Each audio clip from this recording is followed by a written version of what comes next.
Who was Nikola Tesla? Nikola Tesla is responsible for some of the greatest inventions ever made. He created alternating current, the AC induction motor, and countless other inventions that are fundamental to the makeup of the modern world.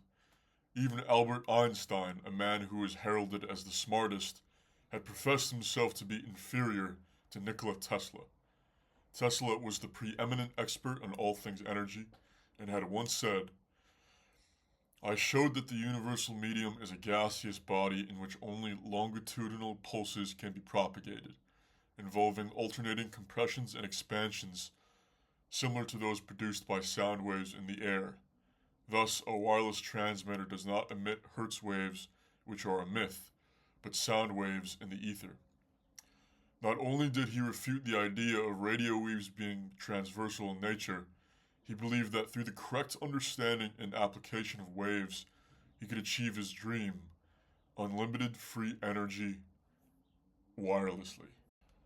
During his time in Colorado Springs, Tesla had done countless experiments with these longitudinal waves, and after years of research, he had begun to build what would not only be his biggest project, but his biggest failure, the Wardenclyffe Tower.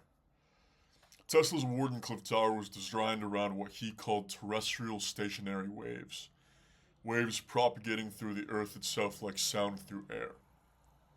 He rejected conventional radio waves, or Hertzian waves, for power transmission because he knew terrestrial stationary waves could deliver energy globally with minimal loss, essentially turning the planet into an amplifier via a harmonically tuned huge metal shaft. So, simply put, he created an energy transmitter utilizing the Earth itself as an amplifier, while also using a type of energy wave that does not weaken over distance for free, abundant, wireless energy.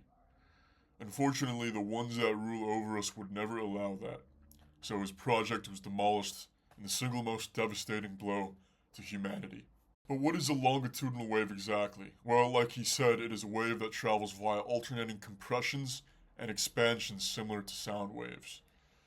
So, how a sound wave looks like? It looks like this, right?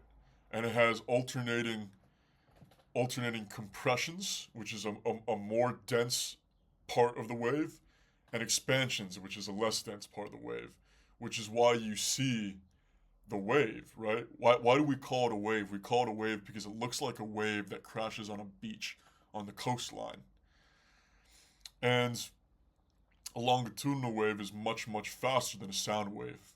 And although they look the same, they are fundamentally different. You know, one is sound propagating through air, and the other is simply energy propagating through the ether.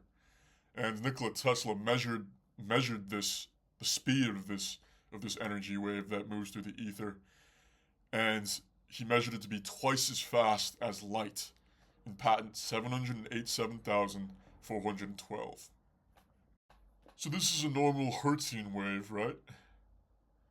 And this is Tesla's longitudinal wave.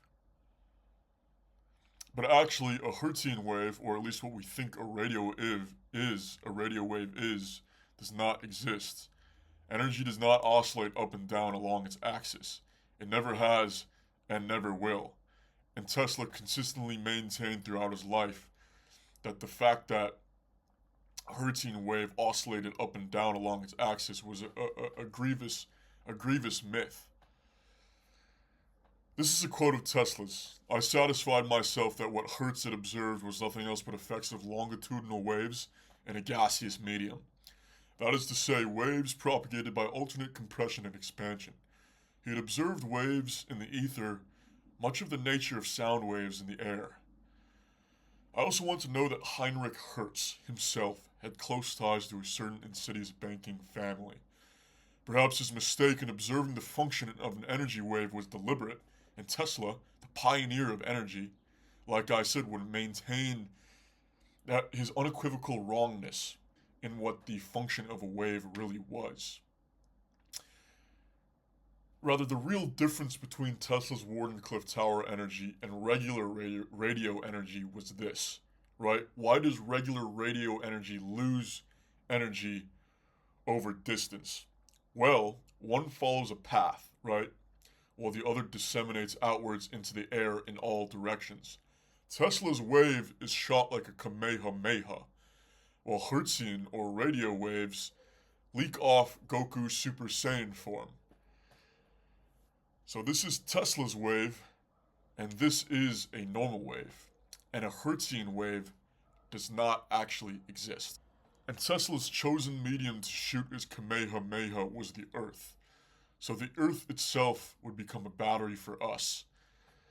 We would simply need to tune a charging port to the same resonant frequency of the Earth, which is about 12 hertz, and voila, free energy for all. But Tesla's energy wave is not just limited to free energy. In fact, there are a myriad of potentialities that this energy wave could do, notably for the human body.